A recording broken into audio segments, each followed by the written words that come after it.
quartelli sono passati, tutto ritorna come prima. Amiamoci, con 3 punti esclamativi.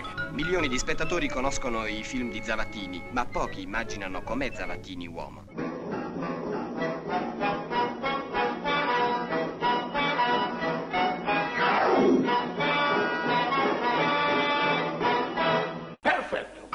Perfetto.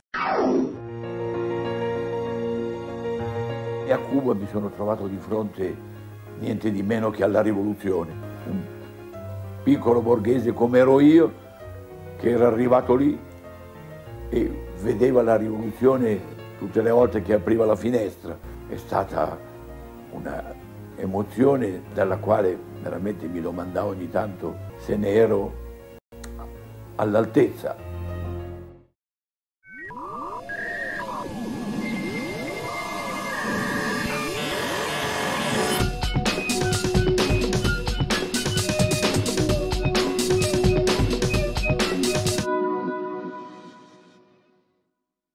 Signore e signori, buonasera and benvenuti a Tutti a Casa. We are delighted to have you here with us tonight, and we're very excited about the topic of this evening. We're going to talk about neorealism in Latin America. As you know, neorealism is the Italian film movement, call it as you wish, that really shaped not only Italian cinematography, but world cinematography. And we have the fortune of having with us David Brancaleone of the Limerick Institute of Technology, and to interview David about his new book, we have Aguado, who is a Ph.D. student in our Department of Italian Studies. We are very proud of our Ph.D. students, and you'll realize why when you listen to him and to the colleagues that will come after him. And we think this is a fundamental topic, like to really look at the ramifications of neorealism way beyond its temporal borders that are normally accepted, the bookends, 1945, 1952, according to the dogma, and way beyond its geographic borders of the city of Rome or the surrounding area. So we are delighted to have this conversation, and I can't wait to listen to it along with you. Alfo, il microfono è tuo. Grazie, Stefano, grazie. Welcome everyone. I'm very excited to host this event. So thank you to Stefano and to everyone at Casa Italiana for giving me this platform. And we're here to present a new book by David Brancaleone, whom we have here in the screen. Brancaleone is a multifaceted scholar. After studying art history and English at the University of Rome, La Sapienza, and having a professional career as a graphic designer, actually, he went back to graduate school, earning an MA in Italian Studies from UCL in London, and finally a doctorate from the Warburg Institute with a dissertation on Ramon Llull. After teaching at the University of Wales, he became a professor at the Limerick Institute of Technology in Ireland, where since 2006, he teaches film studies, art history, and visual culture in the Critical and Contextual Studies Department. And we're here presenting his most recent book on Cesare Zavattini, titled Zavattini, il Neorealismo e il Nuovo Cinema Latinoamericano. It's a fantastic book. It's a 2-volume book, actually, that studies the influence of Zavattini in Latin American cinema, tracing his trips to Cuba and Mexico, as well as his connection to the Argentinian new cinema that emerged in the 1950s. And this book is only one of the many publications that are coming out from Brancaleone's extensive research, as we will discuss later. The other being an exhibition catalog. We'll talk briefly about it, Zavattini Oltre I Confini, and also a new cultural biography of Zavattini that is going to come out in English, and an edited volume of his selected writings also in English. Coming soon. So thank you, Professor Brancaleone, for being here. And yeah, first of all, I just wanted to ask, why Zavattini? I'm just curious, how did you come to this character? He's a fascinating figure. Thank you very much. Thanks for the opportunity to be with your viewers, your listeners, to be able to talk about Zavattini. I was in 2010 10 years ago, I needed to do some filmmaking. I didn't know how to do it, although I'd done a lot of photography, commissioning art, commissioning photography, did illustrations myself, but never actually learned filmmaking. So I started finding out about that, and I came across a book, L'Officina del Reale, by Mario Balsamo and Gianfranco Pannone, Fare un documentario, dalla progettazione al film. So a practical book, which was based on an MA course. But the amazing thing about this book is that Zavattini keeps being mentioned. And also this book records the seminar discussions the students had with their professors, which means that it's extremely interesting. You get all these different angles, these different points of view. So, but I was surprised that Zavattini, I knew of Zavattini as the screenwriter of famous neorealist films, Shusha, Miracle in Milan, Umberto D would be the most famous. He also wrote the story for Bellissima, Visconti's Bellissima, Prima Comunione. Tetto, La Ciociara. He was behind all of the neorealist classics. He's almost one of the founding fathers of neorealism. Yeah, so I knew that. I knew some of that. And then I knew that, he wrote, in his late years, he wrote, articles in newspapers, in Paese di Sera and so on. But I didn't really know much more about him.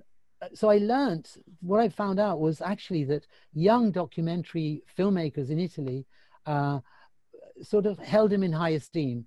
Yes. So I started looking into that, and I started filmmaking, which would be, if you like, documentary shorts. And I practiced the ideas that came out of these books. What Zavattini were they talking about? And I soon realized that it was not the neorealist Zavattini that I was familiar with. It was another Zavattini. There was a hidden universe that was worth finding out about. I was very, very curious. That's great. So there's the answer. That's a great anecdote, actually. And that's one of the things that I wanted to ask you, because one of the most impressive things of your work is the archival research that you do. I think that, and we'll talk about that. Maybe I can speak how I got to know this book on the first place for a minute. But I was in Italy, actually. I was in Naples earlier this year before the pandemic hit. I was doing preliminary research for my dissertation. I was still very confused about what I was working on, as my advisor knows. But I did know that I was interested in the impact of neorealism abroad. And how neorealism had been disseminated in the Hispanic nations, in the Spanish-speaking nations. And all of a sudden I enter Feltrinelli, I think it was, or one of Feltrinelli-like store, and I come across these two books, which are massive, which are new, and I was very surprised. And the most impressive thing of your book particularly is how well researched it is, and how much it's based on the archive, on your archival findings. It is a very well-grounded book on the materials that you found. So I wanted to, maybe you could talk about that, about your experience in the Zavattini archive in Reggio Emilia. How was it dealing with that massive amount of documents? Well, I had experience in working in archives before. Okay, so I was in Rome, and I found out about this place called the Archivio Audiovisivo del Movimento Operaio. Yeah, AMOD. It's an archive, AMOD. Yeah. And then they were, in the 1990s, they were told to add "e democratico." Yeah, exactly. Because basically, AMOD is the audiovisual archive of the Communist Party in Italy that has evolved into this institution. But guess who the first president of the AMOD was? Cesare. He was. Yes, he was. And this, in a way, the archive is born from Zavattini archiving everything he does. He starts when he's 26 in 1928. There are letters from 1928 that are in his archive. There are hundreds of thousands of documents in that archive. It's the working papers of everything he ever worked on, whether it became a film or a book or a poem or a story or not. It's all there. Even the conversations, even the, you know, the little bits of paper that you get used to get in hotels when somebody phones, oh, excuse me, Alfo, there's a message for you. Here it is. Thank you. Even those messages are in that archive. It's extraordinary. So I was used to working in archives, and as I began to read about Zavattini, if you like, the secondary literature, I came across, if you like, what was entirely new to me was the fact that there was this people in Italy who were far more knowledgeable about him, having either known him or worked closely with him or something, and then everybody else. So these were the people to approach. So amongst these people was this unit of this archive in Rome, and somebody there said to me, you know, David, look, you've got to go to Reggio. What are you doing? You're wasting your time with secondary stuff. Nobody knows anything about this guy. They only know about his work as a screenwriter for these 4 films, you know. And then there's a sort of vulgata. There's this story of Zavattini, of who he's supposed to be, a representation of his work, which doesn't really, you know, how can I put it? It doesn't really fit in with what he actually did and what he actually wrote and his achievements. So I said, okay, I went to Reggio and... Did you know, David, that you wanted to work on Latin America and his Latin American connections, or at this point you were only interested in Zavattini? At this point, what happened is so the Latin American book was, because as I was working on, I got a contract with Bloomsbury Academic for 2 books, 2 volumes of selected writings and a critical biography. So you could see from the structure of that I, from the beginning, even before the Latin American book, I was thinking in terms of, how can I put it? I don't know how to put it, head, heart, and hand. This idea that you need to connect things, you need to look at the whole picture. How can you look at the whole picture if you don't consider, if you don't listen to what the evidence is telling you? So where is the evidence? It's in the archive. This guy was a born archivist. He already had a very carefully put together archive from the 1930s. He burnt some papers from the 1930s because he was worried under fascism that he could be arrested for some of the things he'd written in correspondence. But apart from that gap, you know, basically most of the 20th century is in his archive. He knew loads of people. So the real problem was, how do you deal with an archive? Well, the first thing is a finding aid. So nowadays it's an online finding aid. So then you discover that, okay, this archive is organized according to his film writings, his stories, anything to do with cinema, and then, you know, correspondence and so on. So categorized in a particular way. So you start doing that and you soon realize that that doesnis work. That doesn't work, yeah. Because actually anywhere, you might find something anywhere. You might find a letter with a reference to something else that you're writing about, which is very important. Yeah, so then you have to basically invent your own finding aid, or you have to re-theorize how you're going to work in the archive. So it's a bit like, I don't know, changing the menu. Yeah. You know, you've got, for some food, you know, this is the menu. I'm sorry, that doesn't work. It's too salty, it's too peppery, there's too much aglio, there's too much, you know. So then you come to the conclusion that there's like this, and I think you talk about this in the introduction, that there's like this gap in the understanding of Zavattini and his life and his connections with the nuevo cinema latinoamericano, the new Latin American cinema of the 60s. In a way, your book, I think an interesting thing that your book is doing is that it's connecting what we commonly know as the Latin American cinema of the 1960s with the previous decade through the figure of Zavattini. Like everything that was going on in the 60s in Latin America had been in a way seeded by Zavattini, who was like almost this ambassador, this missionary of the Neorealist credo to Latin America. And he had done all this work. And that's a story that some scholars have have worked on. Some episodes, particularly the Cuban, have been explored, but it had never been explored in a comprehensive way, in the way you did it. And just like, so that we can get started with the book, just for our listeners, the book is divided in 3 parts. I wouldn't call them chapters because they're big sections, 3 sections. One is Zavattini and Cuba. The other one is focused on Mexico, and the third one in Argentina. And the book begins with almost with an anecdote, with an episode. That is Zavattini in the 1953 conference in Parma, which is a famous conference that maybe you can talk a little bit more about, where almost one could say neorealism died, or the canonical period of neorealism died in Parma. And Zavattini left early from that conference in Parma to fly to Cuba and begin his Latin American adventures. So tell us about like this moment. Tell us about how neorealism got to the Parma moment in 1953, what happened to the movement, and why Zavattini needed to escape Italy. And okay, I can start with 1949, which is a few years earlier. At the 1949 Perugia, there was a conference in Perugia in 1949. And at that conference, Lizzani gave a paper which is not in his reminiscences for the Novecento. I don't know where I have it here. Oh, here we are. Yeah, Attraverso il Novecento. So this is a book. That's great. Essays and stories and whatever by Lizzani.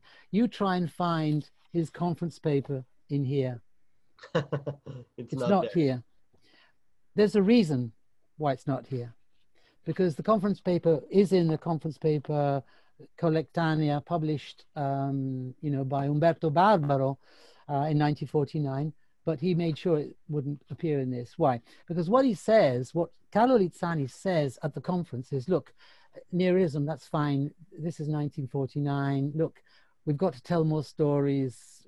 Look, basically we have to make Hollywood cinema. Yeah. Otherwise the producers won't, so that was his position in 1949. And really, so Lizzani was a card-carrying Communist Party member. Zavattini was a communist. Today you would call him a social democrat, because he was a pacifist. So for him, a revolution would have to be a cultural revolution. So Zavattini stood for, if you like, an emancipatory cinema. Yeah. He was a fellow traveler of the party, as they say. But there's a big difference. And the line of distinction begins in 1949 and even earlier. On the one hand, you have Zavattini, who is talking about, shifting from Méliès back to Lumière. The Lumière brothers, who, some people object to that distinction that Zavattini made between the early cinema, the pioneer cinema of the Lumière brothers, and and on the other hand, the pioneering cinema of Méliès. So Méliès stood for a cinema of invention, of mise en scène, imagination, and, if you like, fiction, and the Lumière brothers famously for non-fiction. People have criticized that and said, oh, that's not true, they did fiction as well. But if you actually look at the statistics, 3/4, 75% of the Lumière brothers' work was non-fiction. So he said, we need to look, cinema in all its history has really developed this line, which is the Méliès line. It's time to rethink cinema. He says this in 1949 at Perugia. Yeah. That's his line in 49. By 1953, what happens? 53 is a big year. It culminates in that conference of Parma.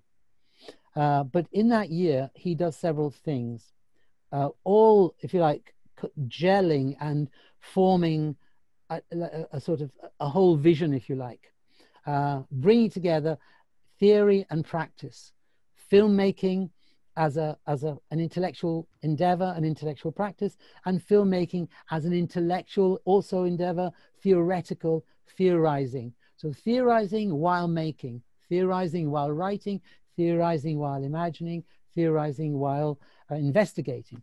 What does he do? He makes acts as a producer, executive producer, as well as a screenwriter.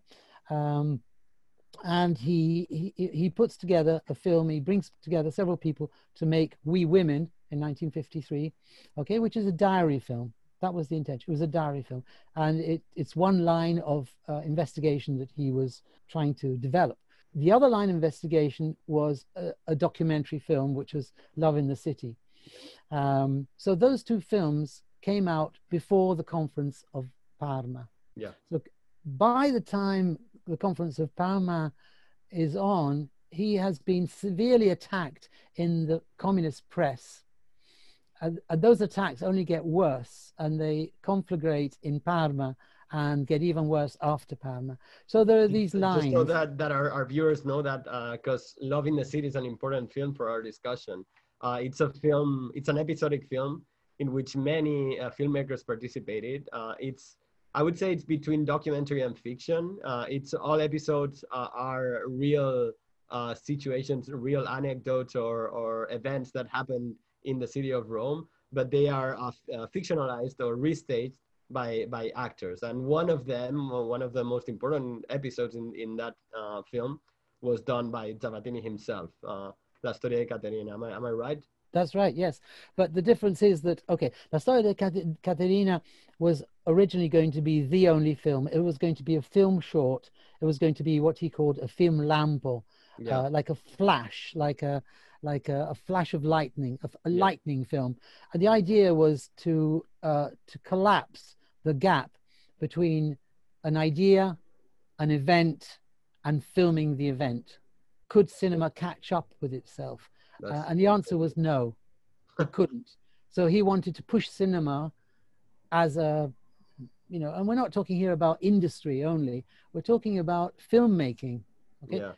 Could it be pushed so that films could be made almost on the hoof immediately after the event? Could the event be recorded?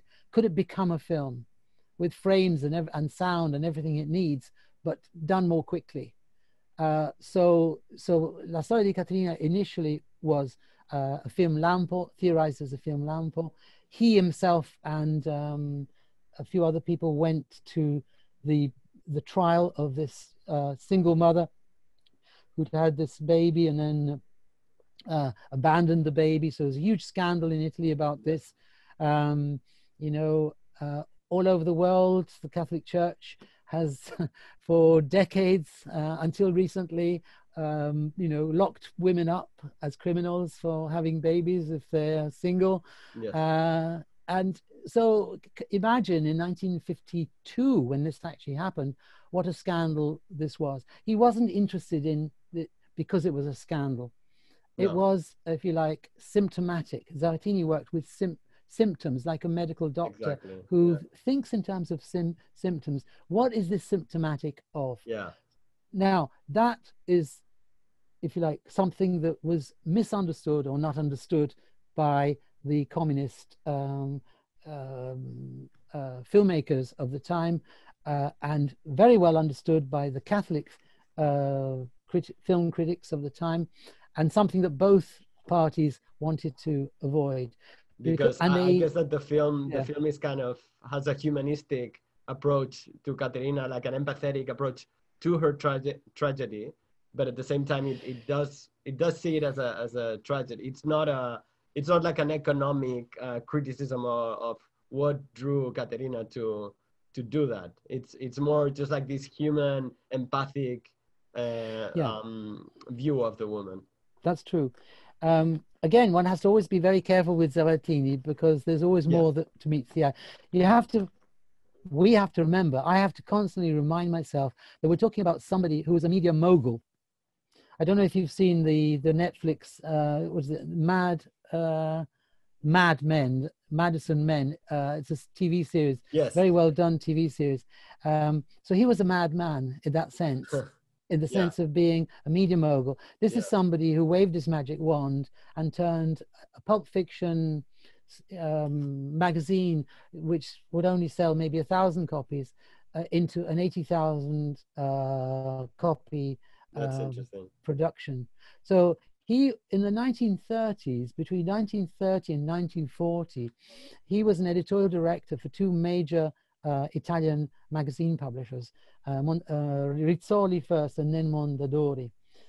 He started his career as, if you like, almost, what should we call him, a commissioning editor. Yeah.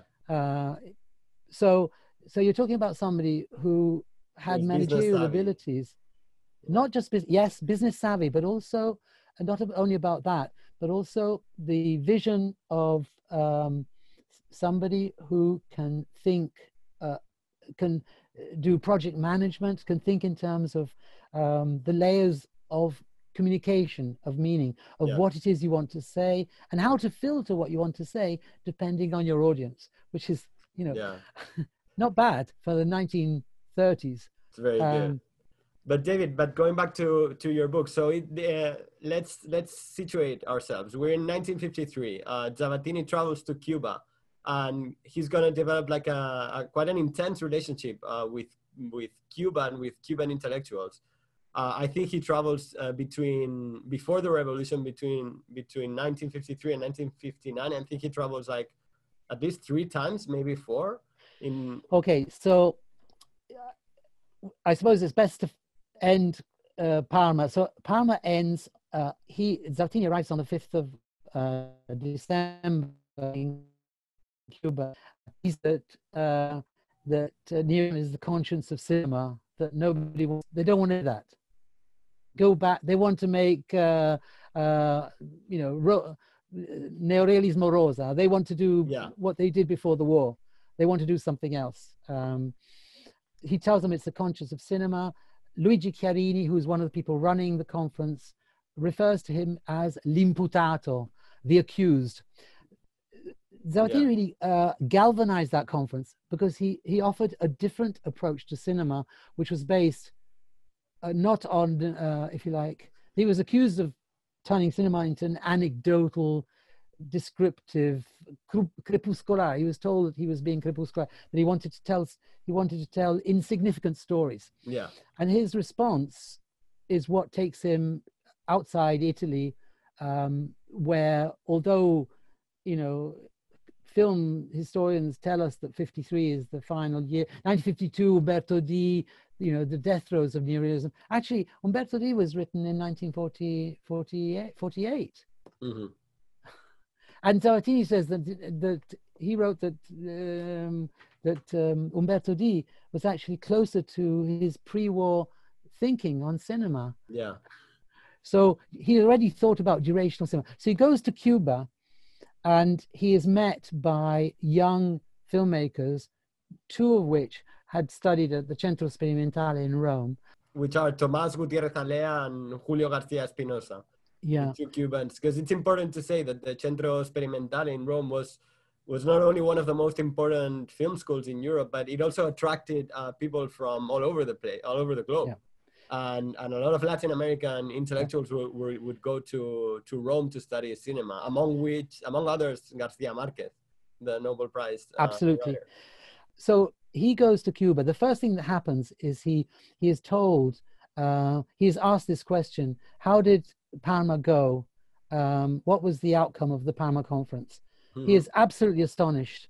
So he comes into contact with, if you like, a film culture which is very refined and very up to date with European and particularly Italian filmmaking, because the University of La Havana had a deal with Museum of Modern Art, with MoMA, and was getting films from Paris and from New York, actually, and had built a whole collection of film history.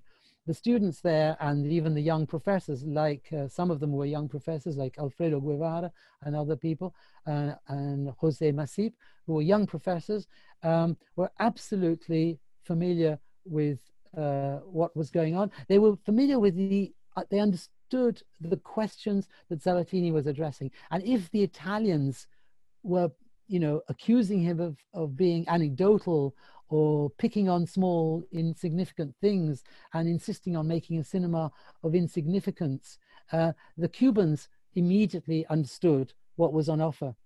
They wanted to make cinema, and Zavattini appears. He is immediately invited into a conference type situation. Fortunately, the conference papers were first partly translated by Stefania Parigi's group of editors many years ago in 2002 for a special edition of a magazine, Bianco e Nero, and I found other papers relating to that, and it is possible to reconstruct what that conference was. Yeah. What came out of that conference is very, if you like, socialist. Yeah. Because I can just pick out one intervention by a woman dressed in green who who says, well, what are we talking about? So she's talking about ideals, idealism, the future, emancipation in very humanist way. Okay. Yeah. And this is where we have to rethink even this tag of humanism, which is given to Zavattini. He responds by bringing it back to the concrete reality, the reality of things, of statistics, of facts. Now, he did that at Parma, but he was ignored, because what he did at Parma is he referred to a report, which was also being partly, there was also a documentary about this report, which is available online on YouTube, on the conditions of poverty in Italy. And so the report ran from 1951 to 1954-55 in several volumes. Zavattini quoted from that report at Parma, saying, this is the reality cinema needs to address. Yeah, here are the films are here. The films this is what I'm talking, exactly. This is what I'm talking about. Of course, when he arrived to Italy, to Cuba, excuse me, he almost found like the perfect situation for Zavattini, because on the one hand, there was all these social issues, this extreme poverty in which the island was submitted to under Batista, that had to be addressed by the camera. At the same time, as you were saying, there was an intelligentsia, film intelligentsia, that was sophisticated, that was well educated, that he could engage with. And at the same time, there was no national film industry. Cuba had no national cinema. The Cubans would consume either Hollywood, European cinema, or Mexican and Argentinian cinema. So it's almost like the perfect setting for somebody like Zavattini to just like spark something that became very important later. I think one of the problems we have with interpretation and trying to read a situation is we keep forgetting to look at the material interests involved. So the material interests involved in Italy, I suppose we should talk of vested interests. Yeah. So the vested interests, or if you like, the economic base of a situation, is there, and it needs to be appreciated. So in Italy, in the film industry, there was, there were different positions, and Zavattini is the unwelcome position, because he is, Ferlino Michiche, he is the person who, if you like, brought ethics at the center of cinema. But I would actually contend that he does more than that. He brings politics in. What kind of cinema of politics can you make that is not going to be a crashing bore, that is not going to be didactic until we slam the door in just boredom and annoyance at somebody who is, driving their story down our throats. So is there an alternative to that? So in Cuba, Zavattini, he goes there 3 times. He goes there in 1953. He's back in 1955 to see El Megano, which was the film the Cubans made on his model. Yeah. They take Zavattini's ethnographic filmmaking model, which is what he develops, if you like, it's the line within Neorealism that he privileges, which is the documentary line. Yeah. And he takes that line towards ethnography, using certain keywords like shadowing, meaning following people into their lives. Pedinamento, which actually has been ridiculed, or it's been misunderstood. For example, this is a classic book, Lessico Zavattiniano, right? So there's an essay there on pedinamento, but it's almost like a gimmick. It's almost as if it's a gimmick. But we forget that actually this guy had been a media mogul. This was a publisher in fieri, constantly, thinking along different lines of communication. He was a pioneer of visual culture in Italy in terms of criticism, the equivalent of Krakauer in Germany. Or Walter Benjamin in Germany as well. Zavattini in those same years was pre-war, was writing about visual culture. So this is the guy who goes back to Cuba with a proposal for an ethnographic cinema, which he calls Cuba Mia. Now we know that because in 2002 the first director, the founding director of the Cuban Film Institute, ICAIC, Instituto Cubano and so on, wrote a kind of memoir in which he included a translation made in 1953 or early 54 of Zavattini's Some Ideas on the Cinema. And he includes also his own script based on Zavattini's ideas for Cuba Mia. So the Cuba Mia and El Megano, which were, if you like, written and thought out at the same time, were Zavattini's project, which was, if you like, I don't know how to put it, given to the Cubans who were asking for guidance as to how to make a new cinema. One should also say that you could measure the transfer of ideas, the transmission of ideas from the reception. It's not only interesting, some people in the past have talked about Zavattini as saying things, communicating things, transmitting, but actually transmission sounds like a one-way alley. Actually, if we consider Paulo Freire's writings on how we communicate and how to teach and learn and so on, it should be two-way.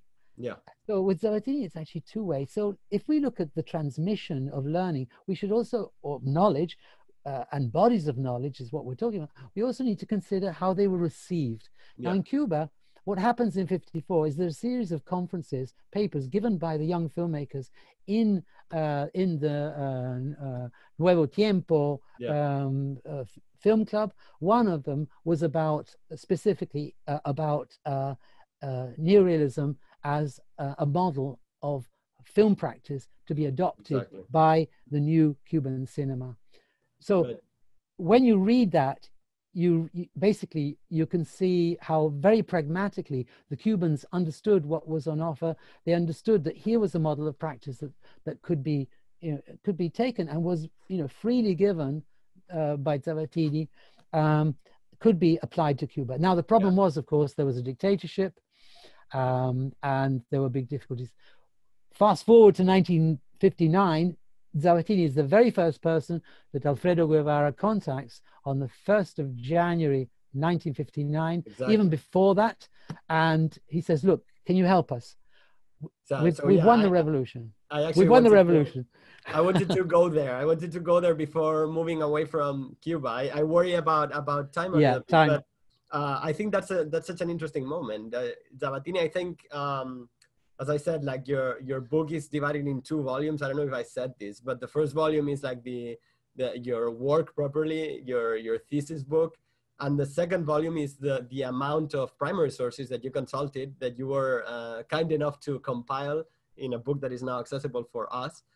And it's impressive how quick Zavattini jumps into the revolution, so to speak. I think he writes a letter on January the 2nd to Alfredo Guevara, and they start developing connections so that Zavattini is going to go to the new revolutionary Cuba and see what can they do with cinema over there. And I would like if you could talk briefly on an anecdote that you relate in the book that is fascinating to me. That is that I think that's like his longest period in Cuba. Zavattini goes like for 3 or 4 months. Yeah. Like between the end of 59 and the beginning of 1960. And they have like a series of conferences, discussions, and at the very end, there's like almost this ideological clash between 2 sectors of the ICAIC, the Institute of Filmmaking in Cuba. One are the pro-Castro intellectuals that are Guevara, Garcia Espinosa, and Zavattini actually sides with them. And on the other side, you have Cabrera Infante and Nestor Almendros, like these two super famous Cuban intellectuals. Almendros was actually Spanish. He went to Cuba on exile. And it's almost like this, it's a clash between realism and formalism, or a clash between a cinema that focuses on content, on social issues, and a cinema that is more poetic and that is more, if you want, French New Wave model. Yeah, I know this is a big issue, but if you could, you could just like talk about this anecdote briefly. So Zavattini is hired in May 1959 to help with organizing and setting up ICAIC. Yes. On various levels, not just screenwriting, not just writing stories. So he's hired to do several tasks, one of which is teaching. Mm-hmm. So he runs a seminar, he starts a seminar, which they then called, the Cubans called Seminario Zavattini, which starts on the 11th of December and runs through till the end of February when he leaves. That was the workshop where the tensions were there. So Zavattini basically says, okay, look, right here you have a situation where there's been a revolution. The revolution, he says, is an ongoing thing. It's aiming to do something. It hasn't done that yet. So we know, for example, that there's a agrarian revolution. We know that the lands are being redistributed. Yeah. So that is something filmmakers need to get involved in. To document, almost. Document. So he was faced with, if you like, the contingent reality of the revolution is this. Here are the priorities that you need to address. And so the objection was, but what about Jack Kerouac's Alienation and On the Road and Ionesco's theater of the absurd, and this sense of what should we call it? There's a word for it, of alienation, of anomie. That's the word, anomie. And so to say, yes, fine. That's fine in the US. Why? Because they don't have a revolution. You've got intellectuals, writers, creative people, filmmakers, and so on, who are faced with a situation where what they can do is object against the system. They can make films which talk about the impact of living in a capitalist society on individuals and groups. And that's right. That's what they should be doing. That's what they're doing. That's great. However, we're not in New York, we're in Cuba. Exactly. Right? We're in Cuba. So in Cuba, we're surrounded by something that's going on right now, and that is what you need to attend to. So he says alienation is fine in that other context. It's so interesting because this debate is like the replica of the debates that were going on in France between like the most committed intellectuals and the new wave Cahiers du Cinéma critics. The same thing was going on in Spain. This was like the ongoing discussion throughout the world, and it's so interesting that in Cuba, Zavattini not only was the protagonist of this debate, but also the stakes were so much higher. Like the stakes were so high because the revolution had actually happened, and you had to take sides at that moment. Yeah, and then after he leaves, so if you like, this clash precedes a clash that happens a year later after he leaves. A film was made by Cabrera's sister. She was a filmmaker. She made a film which is very nice. It's a bit like Lionel Ragozin's film about a street of drunks in New York. Yeah. It's a really nice film. It's really cool. It's very much a kind of film of, I don't know, people in a room, in a bar and sitting around, and, it's durational, which would be a Zavattini thing, but it got a lot of flack because just then there was a heightening of tension between Cuba and the United States. and the Cuban crisis was, and the Bay of Pigs was not far off in the invasion, the attempted invasion of Cuba by, you know, the US through Cuban exiles hadn't yet happened, but the tension was getting stronger and stronger. So at that point, this film about a bar and the street and so on, it didn't help. So, but the whole argument and the whole, if you like, debate and that, you know, that ensued this film, and then it was banned by the CAI because it didn't appear and so on. We can see that's also on YouTube.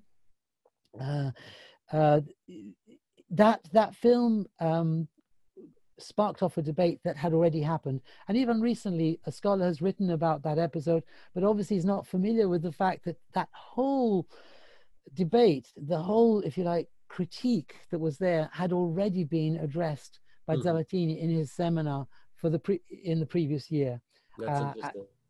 So, and the real issue was, okay, you know, for him, he was saying, okay, so how do you deal with reality? He wasn't saying you have to have a gritty reality type film. His understanding of mimesis, you know, which is a good word to use for realism, because realism is such a vague term. What do we mean by realism? We won't even go there because it's such a big discussion. But what he understood was that you have to filter reality.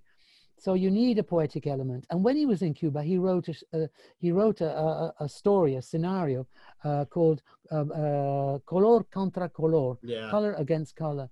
And the idea was that these people, these two artists, one was abstract, one was figurative artist, they're holed up in a house and they can't leave because of what's going on around them. Because, if you like, the fight to the revolution is going on and they are stuck there. So they have this debate. So it creates this very tense situation where they have this debate. So the real life history, the passing moment, the present moment is going on around them, but it's filtered by their debate. So he's saying, and he's constantly telling the Cubans, look, you know, yes, they had all these stories for films, right? There's a whole collection of stories they wrote before he arrived, and he went through them all and said, okay, there's a problem here because, you know, you just want to tell an event, you want to describe an event, which is historical, it's recent, it happened, we know that, it's important, we know that, but it's not a film. It's not going to be a film. It's of no interest. Yeah. So they had this need to tell the history. And he says, no, that's not no good. So in a way, there is the beginning of the new Latin American cinema right there, at least in terms of Cuba. Because, you know, how did the Cubans then go? Where did they go? That's exactly where they went. Yeah, and I mean, and at the end, like the intellectuals that sided more with Ionesco, if you will, or with the more abstract or poetically free understanding of the arts, went on exile. They had to leave Cuba eventually. So it is clear who won that battle. There's that famous speech by Fidel Castro where he says, I think it's like addressed to the intellectuals. That's the name of the speech. And he says, like, inside the revolution, everything, but against the revolution, nothing. And all those intellectuals that were like more bourgeois, if you want, or more poetically driven had to leave the island. So they lost that battle. Well, you see, there's one thing I would just point out. One thing is you use the word poetry. So poetry in ancient Greek comes from poieo, which means to make, right? Making. Yeah. So poetry means making. Poetry is very important for Zavattini because it doesn't mean poetry as we generally understand it. It means making in relation to what is going on. So for him, he was talking about poetic neorealism, but also critical neorealism. Then later on, Birri picks up on this critical neorealism and turns it into his manifesto. But actually, Zavattini had long before that theorized critical neorealism. Yeah. If you like, a neorealism with a emancipatory edge, with, you know, more bite to it, and even less compromising. Yeah. So for him, poetry can be uncompromising. So, you know, if we say poetic, maybe we mean literary, Okay? Yeah, that's what I meant. Yeah, literary. But actually, so for him, even literary is a term that would be, for him would be, okay, he says, look, it's no good. You're a screenwriter, you're a filmmaker. What are you doing in the studio? What are you doing in your office? Exactly. Get out, go in the Get street, out the streets, meet people, talk to them. Yeah. He does that in Cuba. Capture what's going on. Yeah.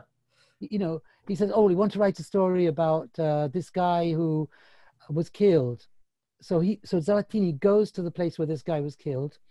He talks to people who knew him. He gets to talk to eyewitnesses. And then he writes in his diary the story, the scenario, through the words that he's been told. Yes. And he puts together a story. So there is the use of, literary skills to weave together the words that are needed. And at the same time, there is, if you like, the aesthetic of the passing moment. Exactly. Of somehow filming, because he was also very visual, filming something as it's going on. Now he couldn't do that because that was impossible, but he could put that into words. Yeah, exactly. And he could defend that was like the mission of this new cinema. The mission was to capture reality as it was going on. It was like almost this, apprehensive understanding of cinema.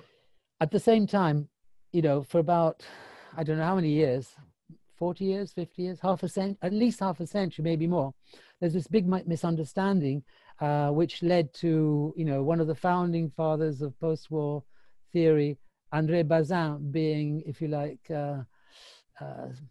marginalized or ridiculed. And on the other hand, Siegfried Kracauer, the other important figure in cinema theory and film philosophy, if you like. Both of them were given a really hard time until relatively recently. Kracauer, only the last 10 years, has been, what's the word, rehabilitated. That's the Soviet word. So Kracauer has been rehabilitated, and so has Bazin. Somewhere I have it. There's a book, I'm sure you've come across it. I don't know where it is now. Oh, here it is. You'd think this was deliberate. It's deliberate that it's there, but I didn't quite remember where I put it, and I wasn't going. But this book, okay, opening Bazin. Okay, so this is a book where Bazin is rehabilitated, and one of the worst critics is none other than Colin McCabe, who'd written a scorching essay against Bazin's aesthetics in the 1970s, right? Very famous in every anthology. So Bazin is rehabilitated, Kracauer is rehabilitated. How were they understood and what were they actually doing? They were understood as naive realists. And this concept of naive realism has been, if you like, a sort of slur on both Bazin and Kracauer. Kracauer only recently has been rehabilitated, same for Bazin. That naive realist idea is the idea that these people, including Zavattini, were, if you like, arguing that reality has to be captured in an unfiltered way without any intermediary. Now, that debate was 1930s debate. It's like a naive understanding of what of the cinema apparatus, what it can do and it cannot do, because it's obviously mediated. Whatever you capture, it's obviously going to be mediated by the camera crew, by the camera person. What you leave out of the editing process, that is. But as you say, that's like it sounds like such an old school debate in film theory. It's actually a 1930s debate that goes back to Rudolf Arnhem and other people, Umberto Barber to some extent, and other people as well. But certainly, it's in a way, I don't know, structuralism and post-structuralism, these debates suddenly become very important. And in some way, they confuse the issue. So anyway, that's maybe gone off on a tangent, but no, it's useful. I'm very sorry to say that we only have a few more minutes left, so I don't think we're gonna have time to go through his Mexican experience and his Argentinian experience. I can tell you two things in 5 minutes, no problem. let's do it. Let's do very quickly, like in two very quick tweet-like. Yeah, okay, I'll do that. So Mexico, he goes to Mexico, and the Mexican film industry ignores him totally. They don't want to see him. They don't want to know him. They don't turn up. They're absent totally, okay? Except for a small company that makes documentaries and commercials, okay? Mm-hmm. And they hire him to do some stuff. He does it. They don't want it. But he basically writes the scenario for Torero, which was a really important diary type film about Luis Procuna, and he was nominated for the Academy Awards. Yeah, but Torero was actually Zavattini's scenario. Yeah, okay, no, I actually wanted to ask you about is there proof of that? Because all I knew about Torero was that it was like a Carlos Velo film. Yeah, of course you did. I have never seen anyone claim Zavattini as the author of that script. Only you, and I think that's a big deal. That's an important. It's a huge deal. It's a huge deal. Okay, so Carlos Velo sends him a letter where he thanks him for his help on Torero. That's one piece of evidence. Another piece of evidence comes from one of the film critics and Spanish film critics from the Objetivo team. You'll find it in the book, and he says, this Torero is definitely has Zavattini written all over it, because it's a diary film, because it has nothing to do with this editor called Carlos Velo, who was basically post-production editor on films that were made mostly by a German cinematographer who worked for Producciones Barbachano. So Zavattini is ignored by mainstream cinema in Mexico. The film buffs, the film culture loves him. One of the journalists publishes a book which is entirely revolves around Zavattini.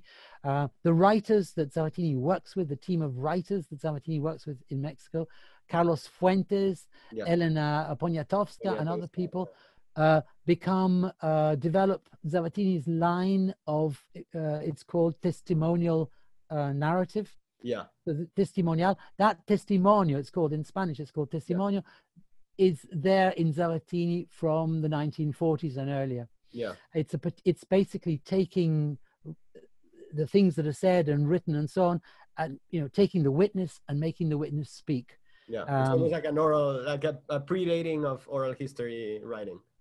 Exactly, and testimonio develops in the 1950s. Yeah. So that's one of the things that happens by the by. Another thing that happens is Nuevo Cine in Mexico tries to start in 1960.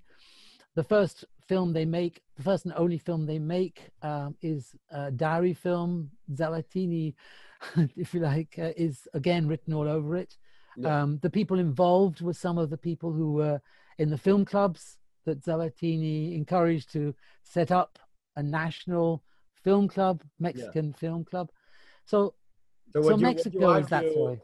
Yeah, sorry, David. What you argue basically in the book is that contrary to his experience in Cuba, in Mexico, he finds a super strong, well-developed film industry that ignores him, that chooses to ignore him because it's like a machine that is well-oiled, and it's producing a bunch of films that sell throughout the world, and they just don't need to renew their national cinema.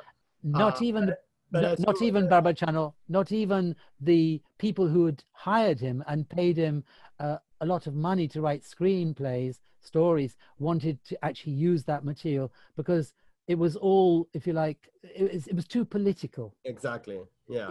He basically understands that there were two revolutions in Mexico. One was the revolution over the oil industry in Mexico, the expropriation of 1937.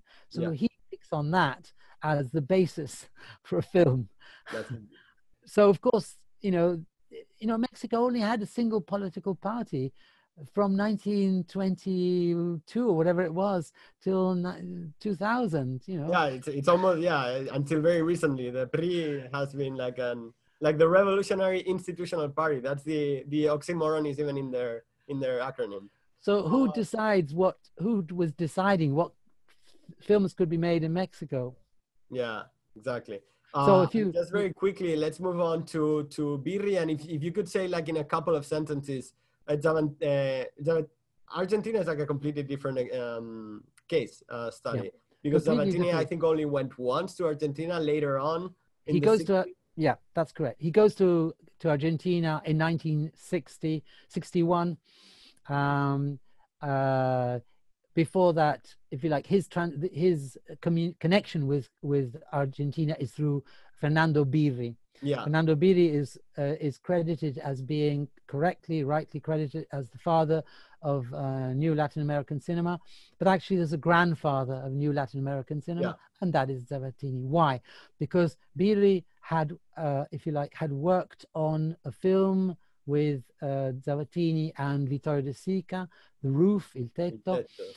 But he also wrote a lot of letters to Zavattini, which, if you like, tell him or tell us what actually happened, how the transmission happened, and what was Birri doing. So Birri, when he goes to Argentina, he takes on this role as the ambassador of neorealism in Argentina to, if you like, to show. So he's like an entrepreneur. He goes from film club to film club, showing Italian neorealist films. And then the new thing is that he goes back to his old university in Santa Fe, and he sets up an evening class in what was a workers' university, Universidad Popular. And that evening class then develops using, if you like, ideas from Zavattini's photo documentaries that were published in the Italian film magazine, Cinema Nuovo. He takes as a template the one that Zavattini put together with with Strand, the photographer, which was called Un Paese. So he takes that, and that becomes a model of practice, of film practice, that then leads to ethnographic ground research with interviews with ordinary people in the nearby environs to Santa Fe, poor people. Zavattini then is involved in editing that film. Birri takes it to Rome, he shows it to Zavattini, Zavattini gives us comments, and those comments are in the correspondence. But from your book, you have the impression that Zavattini was much less interested in Argentina than Cuba or Mexico. There's even like an episode which is almost tragic to read, where Birri is trying to get a little bit of credit of what he did in Rome, that he was like, he had been like an assistant in Il Tetto, and Zavattini refuses to answer his letters. And it takes him like a year or a couple of years to respond with I think like the problem crediting him. Why is that? Why was he almost comes off as dismissive of Fernando Birri, and I wonder if this was the origin of Fernando Birri's later kind of like pretending not being involved with Zavattini at all. That doesn't, like, everything you say then raises huge issues. Yeah, I apologize for that. No, so Birri wanted his name credited as an assistant director, one of the assistant directors in the credits to The Roof. Yes. Okay, it wasn't down to Zavattini, that was down to De Sica. De Sica didn't want to do that. He had his own usual crew, a bit like Mike Lee in his films, or Minghella in Doc Martin does the same crew that makes all the films. So De Sica did that as well. The same crew. So Birri was a foreigner who, he let him work, and like other people as well were working, but he was not willing to credit that. So Zavattini intervened, and in the end managed to get something in writing from De Sica, which is very kind of qualified statement that really is saying no, not saying very much. So now the second point you're making is, would that account for his later response? Actually, I found a pattern. I was very interested in that, and last year this year in February or March this year, I would have given a paper about the anxiety amongst Latin American filmmakers in dealing with transmission. Yeah. So the issue is more to do with how do you, anxiety is a word that, you know, Harold Bloom uses in a famous book on literature. It's called The Anxiety of Influence. It was published a long, long time ago. The Anxiety of Influence. And I mean, I'm not really into psychoanalysis myself, but the concept is useful. It's an operative concept. Anxiety of influence in terms of what happens with transmission. Mm-hmm. What are we willing to admit? How much credit are we willing to give to the bridge, you know, the connection between the before and after, the person who is passing on the news, the person who is the carrier of a body of knowledge, and the receiver of a body of knowledge. And so I looked into that, and I found that if you look at the 1980s, when there are these first interviews by Europeans and Americans to Latin American filmmakers, actually Zavattini is not mentioned at all. Mm-hmm. He's not mentioned at all. So there's a kind of suppression or covering the tracks of that transmission. And Biri, when I interviewed him in 2015, and I filmed that interview, he was furious when he realized that I had a copy of a book that he published in 1964, which is this one. This is a 1986 edition, in which this book is actually like his part. It's a sort of visiting card. This is a collection of all the archival documents that Biri had from the 50s are in here. This is what should be in brown. The papers leading to this, exactly. but it's all here. So in a way, that doesn't matter. It's published. No, but that's But so he was furious that I had it. Why would he be furious? Why didn't he want to answer my questions? I was asking, okay, how do you know Zavattini? Oh, yes, I worked with Il Tetto. But he didn't say anything about the correspondence. He didn't say anything about having interviewed Zavattini in 1955. How come? Yeah, probably because, as you said, he wanted to just be the father of new Latin American cinema without acknowledging. He wanted to, not to get too psychoanalytical, but he wanted to kill the father and kill the grandfather in this case.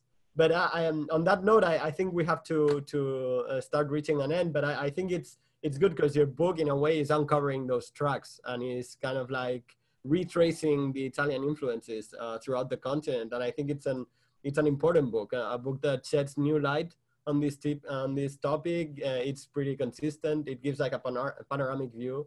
So I just wanted to congratulate you. It was a very good read. Just give us in a few short seconds. I know Julian is anxious for us to finish, but what are you working on? I think you're gonna be publishing a biography, a cultural biography on Zavattini in English. I'm just about to bring out 2 books with the same publisher, Bloomsbury Academic. One is a critical biography of Zavattini, and the other one is a 2-volume selected writings. And I've been working on these various books for the last 8 years. So they're finally going into print, should be before the end of this year. So